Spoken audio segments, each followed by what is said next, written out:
Néhány hete a BenQ jóvoltából hozzám került egy 28-szoros Ultra HD monitor, ami az EL2870U kódnévre hallgat. Azóta folyamatosan használtam ezt az eszközt, és a most következő beszámolómat az elmúlt hetek tapasztalatai alapján állítottam össze nektek. Már az elején szeretném tisztázni, hogy én még monitort ezelőtt soha nem kaptam tesztelésre, így nincsen túl sok viszonyítási alapom, így nézzétek el nekem, ha nincs túl magasan a léc. Azt is hozzátenném, hogy nem vagyok technikai guru, így mélyreható és autentikus technikai elemzéssel sem szolgálhatok. Először is, hadd vázoljam röviden, hogy mik számomra a fontos szempontok, amikor egy monitort választok magamnak. Tekintve, hogy már 8 éve egy 40 colos tévét használok monitornak, így igen magasan van az inger küszöböm, ha a képátmérőről van szó, ezért számomra az elsődleges szempont a méret. A monitor legyen nagy. 24 szor alatt gyakorlatilag meg se érzem, hogy monitort nézek, és az az érzésem, mintha egy zsebtévén játszanék, de a BenQ a maga 28 szoros képátmérőjével már bőven átlépte ezt az inger küszöbömet, így a mérettel meg voltam elégedve. A másik fontos szempont, hogy a monitor fontosabb specifikációi feleljenek meg a 2018-ban elvárható teljesítmények, tehát tudjon minimum 4K-s felbontást és 60 Hz-es képfrissítést, de nem baj, ha ez utóbbi magasabb ennél. Ezek mellé természetesen elvárom a jó képminőséget és az 1 millisekundumos válaszidőt, hiszen nem jó, ha mosódik a kép, és mondanom sem kell, hogy nem lehet képhiba vagy más technikai jellegű probléma. Örömmel jelentem, hogy ezen igényeim is kilettek elégítve, hiszen ez egy 4K-s monitor, 60 Hz-es képfrissítéssel és 1 millisekundumos válaszidővel, technikai problémát meg nem tapasztaltam. Végezetül pedig a képátmérőtől függően egy korrekt árérték arányt várok, amire szerintem itt sem lehet panasz, hiszen a monitor jelenleg nagyjából 100 000 forint körül mozog, nagyjából $400, és pont ugyanennyiért vettem én is tavaly a második monitoromat, ami szintén egy 28 szoros 4K-s monitor volt. Tehát elmondható, hogy számomra minden elvárásomnak megfelelt a monitor, és a kipróbálás után már ezt is nyugodt szívvel venném meg. De nézzük akkor, hogy mi minden más tud még ezen felül felmutatni.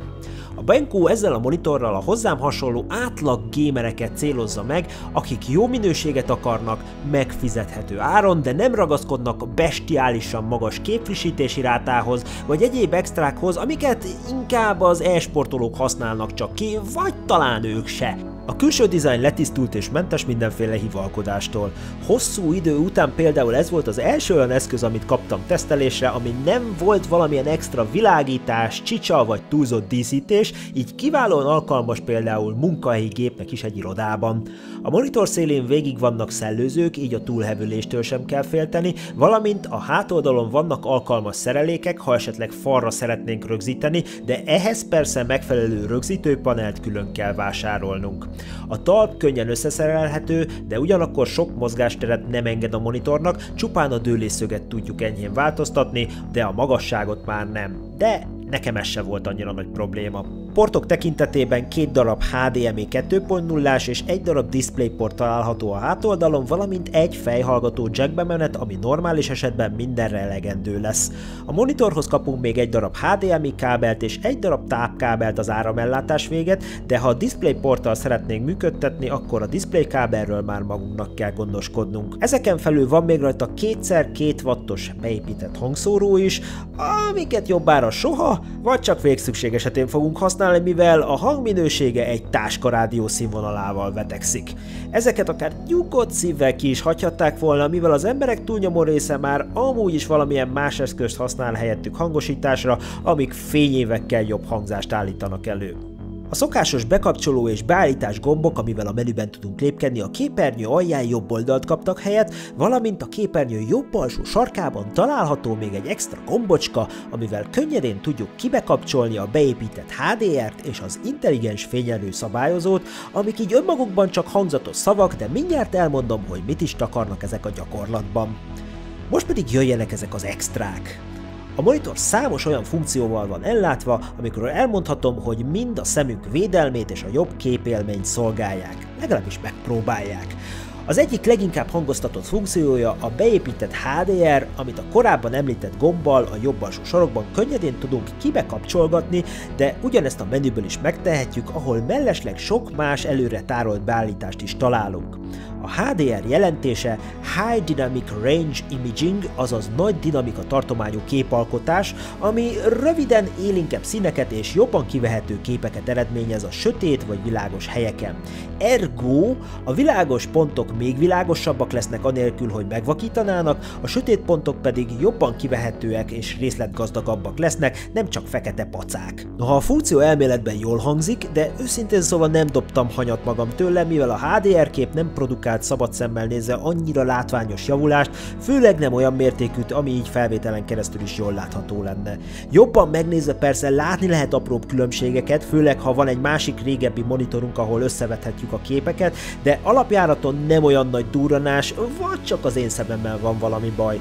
Így ha valakinek a HDR az elsődleges szempont, akkor csak ezért nem érdemes ezt a modellt választania. Ellenben az intelligens fényerő szabályozó, amit szintén az extra gombbal tudunk könnyedén kibe-kapcsolgatni, már sokkal látványosabb eredményt produkált működés közben, főleg, hogyha ezt kombináltuk a HDR technológiával. Ez lényegében annyit csinál, hogy a monitor aljába beépített szenzor segítségével érzékeli a környező fényt, és annak megfelelően fokozatosan állítja át a monitor színeit, hogy azok a lehető legkisebb mértékben fárasszák le a szemünket.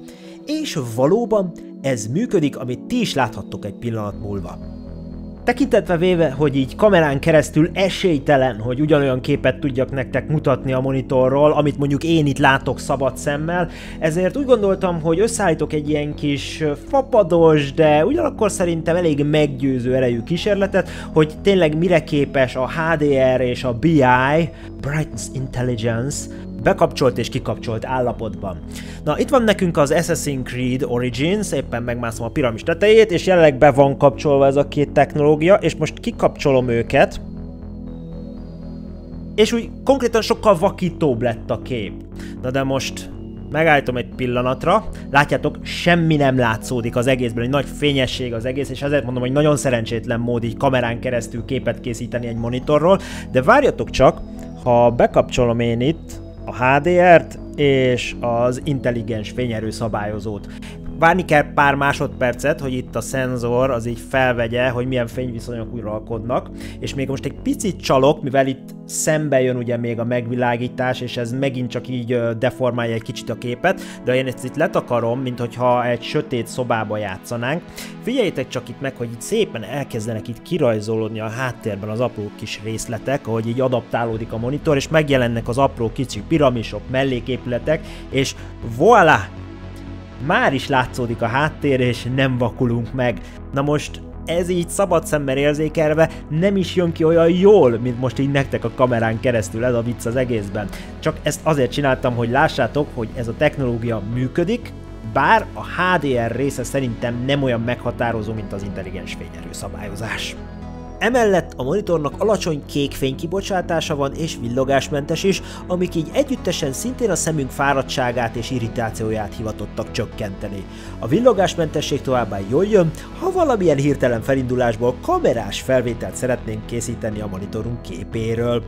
Ezt a villogásmentességet egyébként nagyon szépen össze is tudjátok vetni a másik monitoromnak használt tévémmel, ahol szintén jól látható a különbség. Végül van benne beépített AMD FreeSync támogatás és szuper felbontás üzemmód, amikkel kiküszöbölhető a képszakadás, és úgy lesz nagyobb folyamatos a játékunk, hogy közben tűéles is marad egyben.